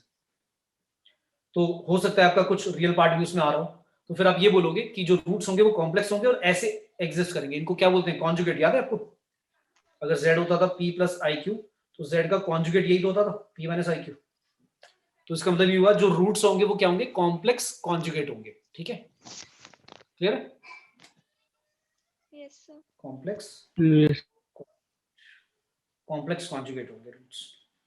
तो जैसे अच्छा ऐसा क्यों, उसका रीजन फिर वही लॉजिक ये देखो, क्योंकि आप क्या कह रहे हो, आप कह रहे हो जो इक्वेशन है उसमें एबीसी रियल है, मतलब जो कोएफिशिएंट है वो रियल है, और आपको पता है कि अगर आपको रूट्स पता है जैसे ये अल्फा है और ये आपका बीटा है, आप कह रहे हो ये अल्फा और ये बीटा, आपको पता है कि इक्वेशन लिखते कैसे हो, आप ऐसे लिखते हो ना, k times x square minus sum of root time x plus product of roots equal to 0। अब सोच के देखो, अगर आप x square minus sum of roots करोगे तो क्या हो जाएगा, जो आपका आई क्यू और माइनस आई क्यू वो तो कट जाएगा, क्या हो जाएगा 2p टाइम्स x।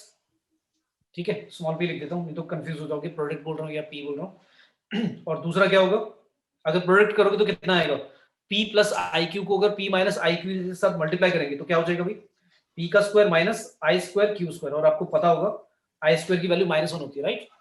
तो क्या आएगा आंसर, क्या आएगा आंसर, कुछ ऐसा आ जाएगा ना, plus P square plus Q square, ये आ गया ना। अब आप नोटिस करो कांस्टेंट टर्म कैसा है आपका, रियल है, ये जो आपका सी है ये भी रियल है, जो आपका बी है ये भी रियल है और 1 तो लाइक रियल है ही। तो अगर मैं कॉम्प्लेक्स कॉन्जुगेट नहीं लूं, सोच के देखो, अगर एक कॉम्प्लेक्स रूट ऐसा है p प्लस आई क्यू और दूसरा जो उसका कॉन्जुगेट नहीं है p माइनस 2iq है या p प्लस 2iq ऐसा कुछ आ जाए, तो सोच के देखो जब आप ये फॉर्मूला लगाओगे इक्वेशन निकालने वाला, तो उसमें जो कोएफिशिएंट होंगे वो कैसे आ जाएंगे, कॉम्प्लेक्स आ जाएंगे, राइट, है ना।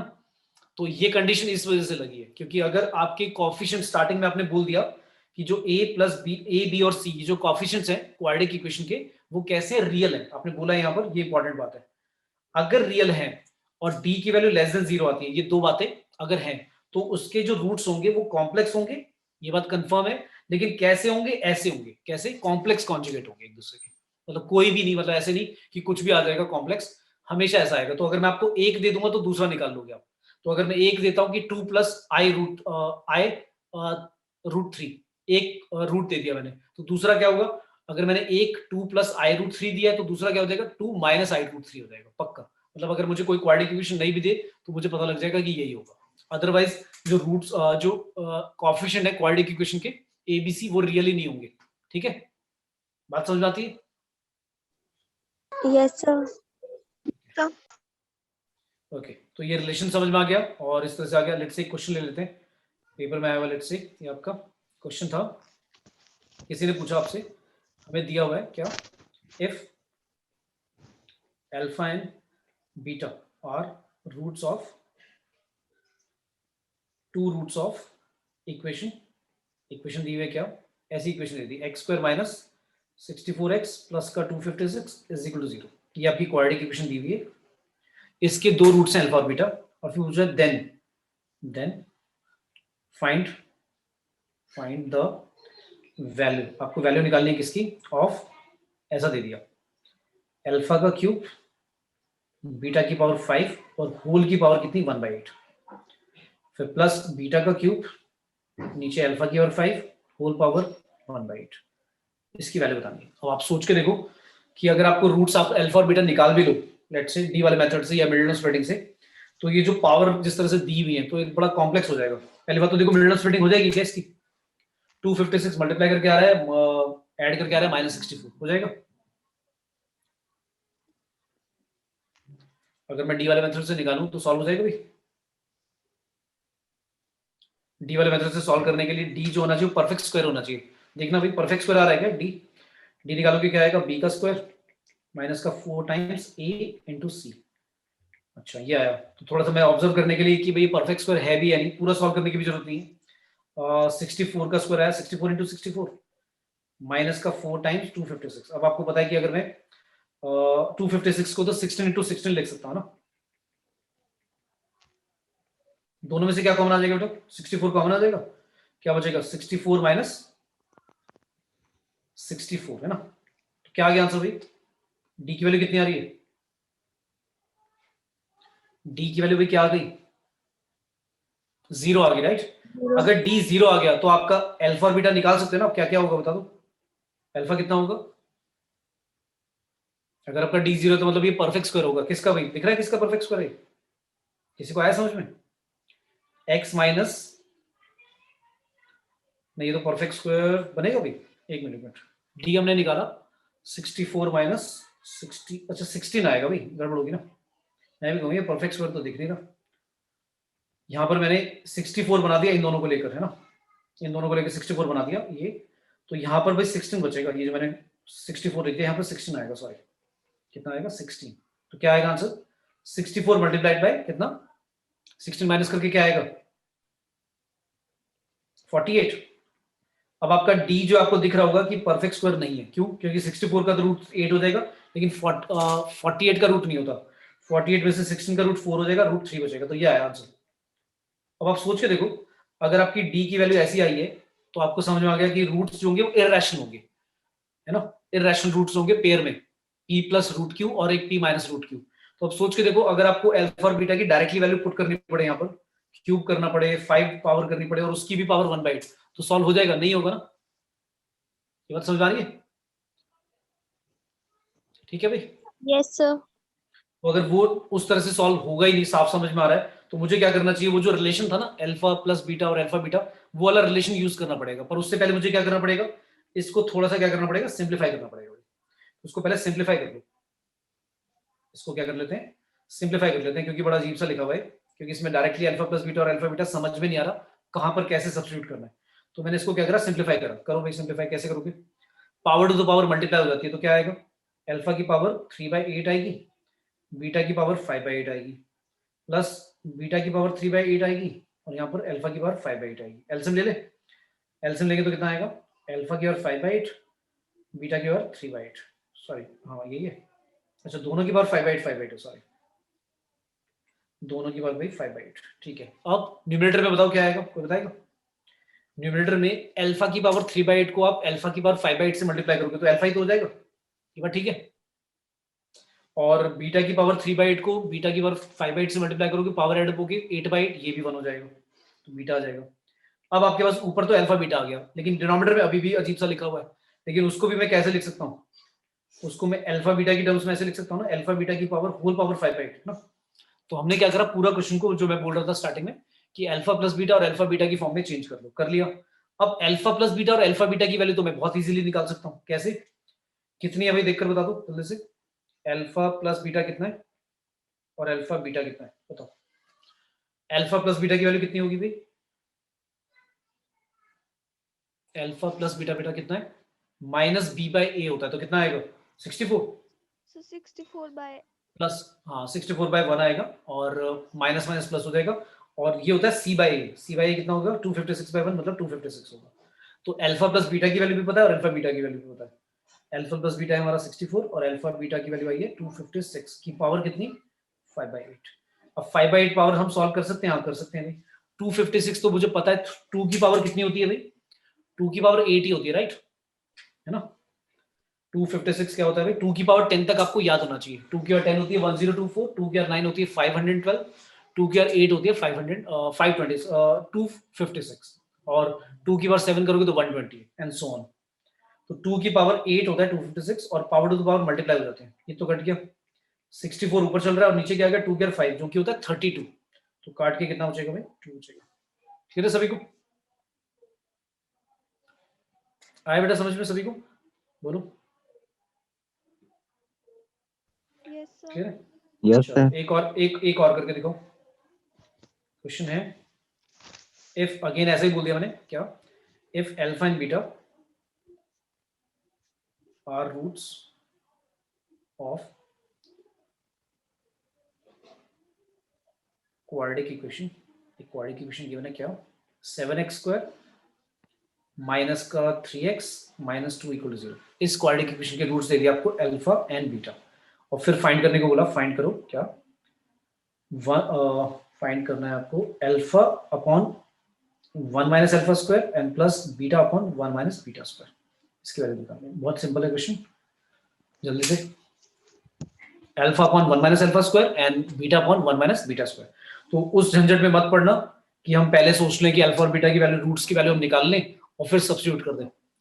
अच्छा बहुत ही रेयर केस ऐसे होते हैं, वैसे तो जेई में नहीं देंगे ऐसा क्वेश्चन कि आपके जो रूट्स हो वो प्रॉपर कोई रैशनल या इंटीजर रूट्स निकल जाए और आप फिर वैल्यूज पुट करो तो इजीली निकल जाए। हो जाता है बट बहुत रेयरली ऐसा होता है, मतलब वो देंगे नहीं ऐसा, नहीं तो फिर तो आदमी कोई भी क्या करेगा, इसके रूट्स का वाला फॉर्मूला लगा देगा, क्वाड्रेटिक फॉर्मूला, और जो रूट्स आएंगे उनको डायरेक्टली यहाँ पर सब्स्टिट्यूट कर देंगे अल्फा और बीटा की वैल्यू, तो बहुत ईजी हो जाएगा फिर, पर जनरली वो ऐसा देंगे नहीं तुम्हें।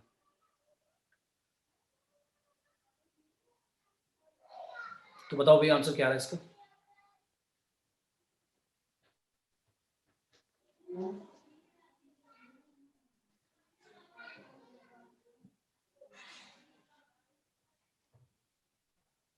ये आपका आया था जी 2020 का है मेन का,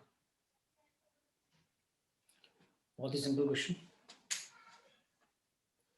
ऑप्शन भी दे दो, ऑप्शंस हैं 1/24, दूसरा ऑप्शन है 27/32, सी ऑप्शन है 3/8 और डी ऑप्शन है आपका 27/16। इन चार ऑप्शन में से मैच करना है आपको।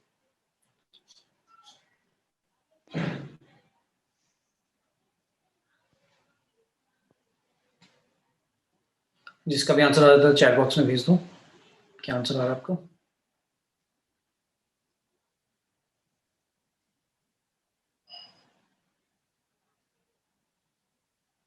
बताओ भैया आया किसी को।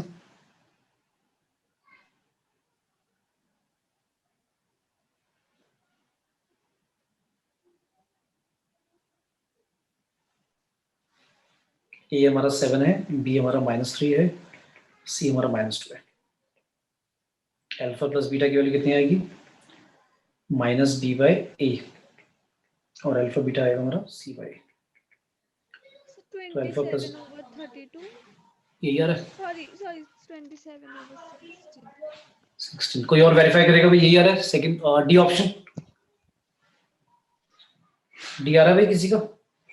चेक कर लें। और किसी का भी नहीं आया? चलो एलसीएम लोगे तो क्या आएगा भाई? Alpha minus beta square alpha plus का beta minus beta alpha square whole divide में आएगा 1 माइनस अल्फा स्क्वायर इंटू में 1 माइनस बीटा स्क्वायर। एलसीएम ले लिया मैंने, सिंप्लीफाई कर रहा हूँ।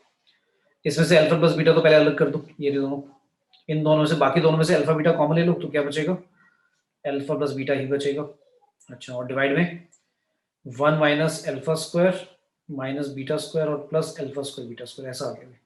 ऊपर तो ठीक है, ऊपर तो अल्फा प्लस बीटा अगर कॉमन ले लें तो बचता है 1 माइनस अल्फा बीटा। तो अल्फा प्लस बीटा और अल्फा बीटा की फॉर्म में आ गया न्यूमरेटर में, तो डिनोमिनेटर में नहीं आया अभी। डिनोमिनेटर में ये गड़बड़ चल रहा है, माइनस का alpha square minus beta square. तो इन दोनों में से माइनस साइन कॉमन ले लो, क्या लिख सकते हो इसे?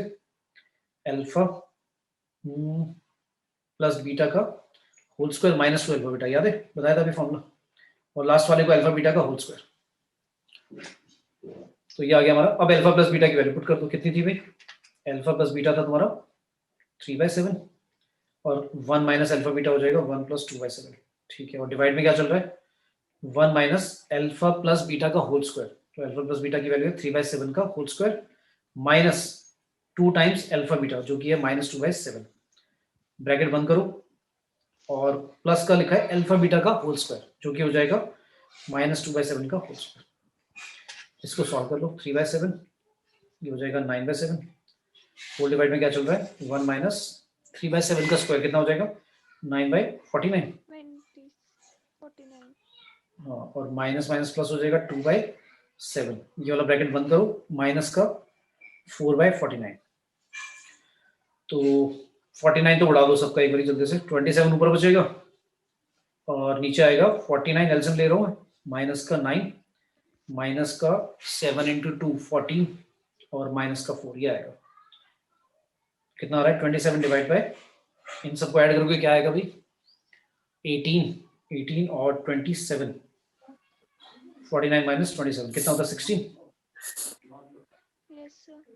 ठीक है, हाँ। तो ऑप्शन नंबर भाई माइनस ठीक किया मैंने? नहीं, मैंने गड़बड़ कर दी। -37 आएगा, 27 आएगा। So 27 ही आएगा. तो 49 माइनस 27 तो 26 नहीं होगा? नहीं 26 नहीं, 16 ही होगा ना। ठीक है, 16 होगा सर. अरे नहीं नहीं नहीं नहीं नहीं भाई, क्या कर रहा हूँ? करो करो, माइनस करो, कितना आएगा? 49 माइनस 27 कितना होगा? 22 आ रहा है। तो कुछ गड़बड़ कर दिया नहीं मैंने? सर क्या गड़बड़ आपने करी है? ढूंढ। थोड़ी सी गलती कर दी. क्या क्या क्या गड़बड़ करी मैंने? सर यहाँ पे आपने -2 माइनस इसको मल्टीप्लाई नहीं करा. -2, अच्छा -2 को -2 से 4 तो लिखा ही नहीं मैंने वहाँ। बिल्कुल ठीक है, ये 4 आएगा इनके यहाँ। और 4 इंटू मुझे करना है कितना? 7। 4 इंटू 7 28 होता है ना। Yes, sir. तो यहाँ पर भाई आएगा, जो मैंने 14 लिख दिया इसको कर लो करेक्ट, कितना? 28 आएगा। ठीक है, माइनस का 4, ये ठीक है। अब क्या आएगा? 49 माइनस, अब क्या आ रहा है? Sir 49 minus. अभी कुछ गड़बड़ कर दिया मैंने? नहीं, अब तो ठीक है ना? कितना आ रहा है भाई? 32।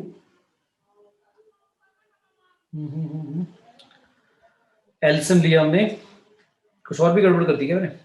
4 माइनस 49 आएगा, 4 7 28, 28 माइनस का ये भी ठीक है, -9 माइनस का 4, तो कितना आ रहा है? 28 और 13 कितना आ गया भाई? तो 41 है, फिर भी गड़बड़ आ रहा है। तुम्हारा क्या आंसर आ रहा है? 27/16 आ रहा है। Yes, sir. अच्छा देख लेना यार, मैंने कहीं, मेरे को लग रहा है मैंने कैलकुलेशन में गड़बड़ कर रहा हूँ। क्या गड़बड़ कर रहा हूँ अब तो समझ में नहीं आ रहा। माइनस प्लस 4 हो गया, प्लस 4 का जब एलसीएम लेंगे तो 49 के साथ 7 से मल्टीप्लाई होकर 28 ही आएगा। फिर क्या गड़बड़ करी मैंने? अब आ रही है समझ में किसी को? क्या गड़बड़ कर दी? अच्छा, गड़बड़ एक और कर दी भाई मैंने, बहुत सारी गड़बड़ कर रखी है मैंने तो। हाँ, ये 2/7 का स्क्वायर था, तो मैंने क्या लिख रखा है, माइनस लिखा हुआ है, तो प्लस ही हो जाएगा। ठीक है, ठीक है, जल्दबाजी नहीं, आराम से करना। तो क्या आ रहा है आंसर, 49 + 4 आ रहा है और माइनस का 37, तो कितना आ रहा है, 27 डिवाइड बाय 49 + 4 करोगे कितना हो जाएगा, 53 माइनस 37 कितना आ गया, 27/16। ठीक है, यस सर। ओके, ठीक है। और किसी का आया था भाई 27/16? किसी का नहीं आया? मेरा आया था। ओके, हाँ एक बच्चे का तो मुझे पता है, राधिका का आया था। और भाई किसी का नहीं आया था? किसी का भाई कैलकुलेशन बाकी तो समझ में आ गया था, कैलकुलेशन में टाइम लग रहा होगा, समझ में तो आ गया था सभी को कैसे चेंज करना है। Yes, ठीक sir. है, ओके। अच्छा, बाई चांस मान लो मुझे अल्फा माइनस बीटा निकालना पड़ जाए, फिर मैं क्या करूंगा? अगर अल्फा प्लस बीटा तो पता है मुझे, ये भी पता है और अल्फा बीटा भी पता है, फिर अगर अल्फा माइनस बीटा निकालना हो, अब क्या करोगे बताओ, कैसे रिलेशन बनाओगे? तो अब ऐसे बनाऊंगा, अल्फा माइनस बीटा का होल स्क्वायर को मैं ये लिख सकता हूँ, अल्फा प्लस बीटा का होल स्क्वायर और अल्फा बीटा का। अब इनका मैनिपुलेशन कर दो, बताओ क्या लिखूं? अगर मैं लेफ्ट साइड पे सॉल्व करूंगा तो क्या आएगा, alpha square beta square minus का 2 अल्फा बीटा। अच्छा, राइट साइड पे क्या आएगा, alpha square beta square plus 2 alpha beta. अब मुझे दोनों को इक्वल करना है, तो सोचो मैं लास्ट में माइनस का क्या कर दूं, 4 कर दूं, क्योंकि अगर 2 अल्फा बीटा में से -4 अल्फा बीटा कर दोगे तो -2 अल्फा बीटा, यही तो आ जाएगा सी, है ना? तो एक रिलेशन अब बना दिया मैंने, ये लर्न कर लो, ये भी फॉर्मूला लिस्ट में वहीं पर ही ऐड कर लेना कि अगर a माइनस बी का होल स्क्वायर करना हो तो a प्लस बी का होल स्क्वायर -4ab कर दो। ठीक है, ऐसे तो बना सकते हो खुद, मुश्किल नहीं है। जैसे मैंने बोला कि अगर किसी बच्चे को अलजेब्रिक आइडेंटिटीज याद है तो वो खुद मैनिपुलेट करके निकाल सकता है सब। ठीक है, पर याद रहेगा तो थोड़ा सा इजी हो जाता है, जल्दी कर लोगे। ठीक है, नेक्स्ट क्वेश्चन है, let's say solve x² + px + 45 = 0। ये इक्वेशन दी हुई है, मतलब इसको सॉल्व करने का मतलब x की वैल्यू निकालनी है। जब भी ऐसे लिखो ना सॉल्व, तो मतलब x की वैल्यू निकालनी है, पर x की वैल्यू निकलेगी नहीं जब तक कि p नहीं पता होगा। अब p निकालने के लिए उसने आगे कुछ इंफॉर्मेशन दे दी, क्या? It is given that squared difference of its roots is equal to 144।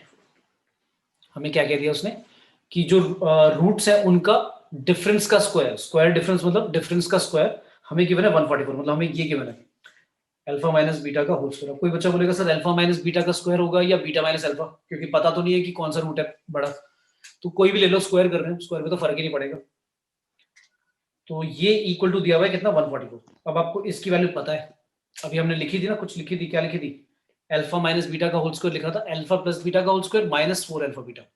तो मैं पहले ही मतलब ओपन करने से पहले, मतलब इसको अल्फा माइनस बीटा का होल स्क्वायर ओपन करने से पहले ही मुझे पता है कि भाई मुझे अल्फा प्लस बीटा और अल्फा बीटा वाला रिलेशन यूज करना है, तो मैं इसको ऐसे लिख लूंगा, अल्फा प्लस बीटा का होल स्क्वायर माइनस क्या था 4 अल्फा बीटा इक्वल टू 144। और इनकी वैल्यू मैं निकाल लेता हूँ, अल्फा प्लस बीटा की वैल्यू भी निकाल सकते हैं और अल्फा बीटा की वैल्यू भी निकाल सकते हैं। बताओ क्या होगी, अल्फा प्लस बीटा कितना होगा, -b/a यानी -p होगा, और अल्फा बीटा होता है c/a जो कि होगा 45। ठीक है, ये वैल्यूज यहाँ पे पुट कर दो दोनों, अल्फा प्लस बीटा की वैल्यू -p का whole square 4 times alpha beta 45 है equal to 144, p square equal to आ गया 144 प्लस 90 का ट्वाइस हो गया 180। कितना आ गया भैया आंसर, 324। किसी का स्क्वायर होता है क्या 324, जल्दी से बताओ।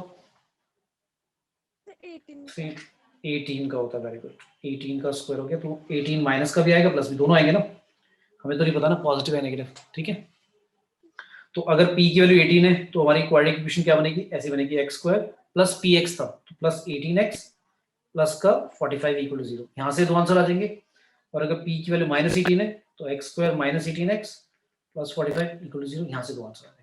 क्लियर है बेटा सभी को, हो जाएगा?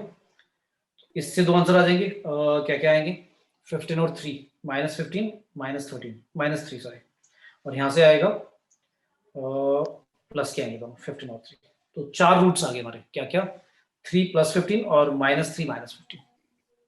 क्लियर है बेटा सभी को, आया समझ में? सर एक बार अच्छा। क्वेश्चन वाली स्लाइड दिखाना। हाँ बेटा, it is given that the square difference of its root is equal to 144, then solve the equation। तो सॉल्व करने का मतलब आपको जो पहले p पता लगाना है और p पता करने के बाद फिर रूट्स निकालने। ठीक है, clear Yes, sir. Clear Radhika? Okay बेटा। अच्छा चलो एक जनरल सा एक क्वेश्चन पूछता हूँ। तुमने ग्राफ पढ़ा होगा क्वाड्रिक इक्वेशन का या क्वाड्रिक पॉलिनोमियल का, जब ग्राफ बनाते थे याद है कैसा बनता था क्वाड्रिक पॉलिनोमियल का? पैराबोला बनता था ना। मान लो एक क्वाड्रिक पॉलिनोमियल का हमने ग्राफ बनाया, प्लॉट किया तो ऐसा बना, y एक्सिस और x एक्सिस पे इस तरह से प्लॉट बना, और क्वाड्रिक पॉलिनोमियल था y equal to ax square plus bx plus c, जिसमें a 0 नहीं है, ये कंफर्म है। तो कोई मुझे इस ग्राफ को देखकर बताएगा, इस ग्राफ की शेप को देखकर बताएगा कि a b और c के साइन कैसे होंगे? पॉजिटिव नेगेटिव, सिर्फ साइन बताते हैं कि साइन पॉजिटिव नेगेटिव कैसे होंगे। तो सबसे पहले आपको पता है कि पैराबोला ऊपर की तरफ जा रहा है, तो कोई बताएगा a का साइन कैसा होगा? So positive. अपवर्ड पैराबोला है तो बिल्कुल डेफिनेटली पॉजिटिव ऊपर की तरफ बनेगा, ठीक है। तो ए पॉजिटिव है, कंफर्म है। अब बी और सी के साइन कैसे बताएंगे? बी और सी के साइन कैसे बताएं? बताओ भाई।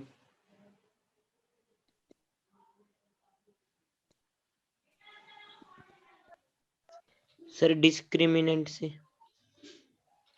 डिस्क्रिमिनेंट से? बट डिस्क्रिमिनेंट निकाल लोगे तुम?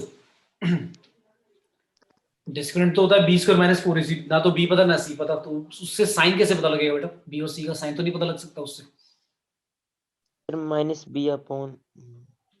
अच्छा आप कह रहे हो, हाँ हाँ हाँ सही क्या सोच रहे हो। अल्फा प्लस बीटा होता है माइनस बी बाई, और अल्फा बीटा होता है सी बाई, कुछ हाँ यहाँ से समझ सकते हैं। बताओ फिर। अच्छा दोनों रूट्स आपको जो दिख रहे हैं उसमें आपको ये बात तो समझ में आ रही है, चलो अगर ये मान ले तो अल्फा रूट है, यही तो रूट होगा अल्फा, और ये रूट कैसा होगा? बीटा होगा, राइट। जहाँ पर एक्स एक्सिस को क्रॉस करता है ग्राफ। तो दोनों में से दिखाई दे रहा है कौन सा बड़ा है? एक तो नेगेटिव है और एक पॉजिटिव है, ये बात तो पता है हमें। ये नेगेटिव है और ये पॉजिटिव है, ये दिख रहा है हमें। लेकिन अल्फा प्लस बीटा का साइन कैसा आएगा, कोई बताएगा? अगर मैं अल्फा प्लस बीटा का साइन की बात करूं तो ये कैसा आएगा? पॉजिटिव या नेगेटिव? ज्यादा पॉजिटिव बड़ा है और नेगेटिव वाला छोटा है, तो क्या आएगा आंसर? Positive. पॉजिटिव। अच्छा अगर आपका अल्फा प्लस बीटा पॉजिटिव आ रहा है, आप कह रहे हो पॉजिटिव आ रहा है, तो इसका मतलब माइनस बी बाय ए की वैल्यू अगर पॉजिटिव है, और ए तो ऑलरेडी पता है पॉजिटिव है, तो minus B upon positive value equal to positive value, तो यानी कि minus b equal to positive ही आएगा, राइट। तो अगर माइनस बी पॉजिटिव है तो बी का साइन फिर कैसा होगा भाई? So negative. नेगेटिव। तो मुझे बी पता लग गया भाई, बी लेस देन 0 है यहाँ पर, ये पता लग गया। अब कोई सी की वैल्यू बताएगा? सी की वैल्यू तो दो तरह से बता सकते हैं, पॉजिटिव या नेगेटिव। कैसे? हमने नोटिस करा कि जब भी ग्राफ y एक्सिस को क्रॉस करता है, x एक्सिस को क्रॉस करता है, तो उनको 0 अल्फा बीटा बोल देते हैं। जब y एक्सिस को क्रॉस करेगा तो ये जो पॉइंट होगा यही पॉइंट 0c होता है बेटा। क्यों होता है 0c? क्योंकि जो आप फंक्शन है पॉलिनोमियल फंक्शन को आप ऐसा मानते हो ना, ax square plus bx plus c। तो अगर मैं x की वैल्यू 0 पुट कर दूं, x की वैल्यू 0 कहां पे होती है? y एक्सिस पे होती है। तो अगर x की वैल्यू 0 पुट करेंगे तो आपको दिख रहा होगा 0 प्लस c, सिर्फ c बचेगा। तो इसका मतलब अगर x की वैल्यू 0 पुट करते हैं तो y c आता है। तो इसका मतलब ये हुआ कि ग्राफ जो y एक्सिस पर इंटरसेप्ट कट करेगा, जो इंटरसेप्ट होगा y एक्सिस का, वो कितना होगा? c ही होता है। तो c आपको साफ दिख रहा है, नीचे की तरफ है ग्राफ में, तो c की वैल्यू भी क्या होगी भाई? अच्छा नेगेटिव। c की वैल्यू एक और तरह से निकाल सकते थे, c की वैल्यू एक और तरह से निकाल सकते थे। कैसे? अल्फा बीटा से भी निकाल सकते थे। अल्फा बीटा क्या होता है? c by. अब आपको पता है कि अल्फा नेगेटिव था, बीटा पॉजिटिव था, c हमें नहीं पता कैसा है, a पता है पॉजिटिव है, तो नेगेटिव इंटू पॉजिटिव नेगेटिव आएगा, c अपॉन पॉजिटिव, और फिर क्रॉस मल्टीप्लाई करके c की वैल्यू भी क्या आएगी भाई? नेगेटिव आएगी। क्लियर है? यहां से भी पता लग गया। लेकिन आपने ये भी समझ लिया कि ग्राफ जब भी क्वाड्रिक पॉलिनोमियल का पैराबोला बनाएंगे हम, तो पैराबोला जहां पर y एक्सिस को कट करेगा वही पॉइंट हमारा c, मतलब वो जो y एक्सिस का इंटरसेप्ट होता है वो होता है। और जो अल्फा बीटा होते हैं वो तो x एक्सिस पे पता ही है हमें, ठीक है। तो नेक्स्ट क्लास में जब करेंगे तो हम लाइक यही ग्राफ से ही ग्राफ पे ही बेस्ड क्वेश्चंस करेंगे कि क्वाड्रिक पॉलिनोमियल या जो क्वाड्रिक इक्वेशंस हैं उसमें रूट्स का हमने नेचर पढ़ लिया, कैसा डिसाइड करते हैं, अल्फा प्लस बीटा और अल्फा बीटा में रिलेशन पढ़ लिया कोएफिशिएंट के साथ। अब नेक्स्ट क्लास में जब हम करेंगे तो ग्राफ से ही रिलेटेड क्वेश्चंस करेंगे। तो कंडीशन देगा वो कि कोई भी एक अननोन दे देगा तुम्हें क्वाड्रिक इक्वेशन में कि इस अननोन की वैल्यू बताओ कहां से कहां तक होगी, जिसमें कुछ कंडीशन दी होंगी। तो उन कंडीशन के बिहाफ पर हम ग्राफ स्टडी कर चीजें डिसाइड करेंगे कि जो डोमेन, जो उसका अननोन वेरिएबल का जो डोमेन है, जो वैल्यूज है, वो कहां से कहां लाई करेगी। ठीक है, ठीक है बेटा, यहां तक पढ़ के रखना। ओके, क्लियर है सभी को? Yes, अच्छा एक sir. चीज और, ये तो मैं शायद पहले, ये चीज तो मैं शायद पहले भी बता चुका हूँ कि किसी भी क्वाड्रिक पॉलिनोमियल जैसे ax square plus bx plus c है, हमें पता है इसका ग्राफ पैराबोला बनता है, इसमें a 0 नहीं होता। तो या तो अपवर्ड बनेगा या डाउनवर्ड बनेगा। फिर मैंने ये भी बताया था, तुम्हें याद होगा, a ग्रेटर देन 0, इसमें a लेस देन 0। इस पॉइंट को हम क्या बोलते हैं याद है? वर्टेक्स बोलते थे। याद है क्या होता था ये? -b/2 है और -d/4 है, याद आ रहा है? Yes, sir. और ये मैंने डेराइव करके भी बताया था, जब स्टार्टिंग में कराया था, डेराइव भी करा था ये कैसे आता है। ठीक है, तो ये वर्टेक्स भी याद रखना है, इसकी भी इंपॉर्टेंस है जब क्वेश्चंस करेंगे। ठीक है, क्लियर है? तो नेक्स्ट क्लास में ये आगे कंटिन्यू करेंगे बेटा, और यहाँ तक पढ़ के रखना। ठीक है सारे? Yes, sir. ओके बेटा, थैंक यू ऑल। ओके बेटा, good evening all. Good evening, sir. Good evening बेटा, Good night, sir. Good night बेटा।